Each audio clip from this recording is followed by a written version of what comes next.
Putang ina mo. Putang ina mo, Philip Salvador. Putang ina mo, walang magnanakaw ng Duterte. Walang magnanakaw. Tarantado ka pala, putang ina mo ka eh. Alam mo, Philip Salvador, tarantado ka pala, putang ina mo ka eh. Tarantado ka pala, putang ina mo ka, Philip Salvador. Tarantado ka pala. Walang magnanakaw na Duterte. Walang magnanakaw na Duterte. Talaga ba?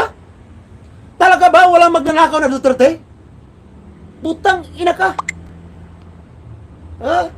Yan ang sinasabi ko. Yan ang sinasabi ko, Philip Salvador. Wala kang karapatan maging isang lingkod bayan. Itaga mo yan sa ulo ni Bato. Philip Salvador, itaga mo sa ulo ni Bato ang sinasabi ko sa tanghali ito. Wala kang karapatan maging isang lingkod bayan.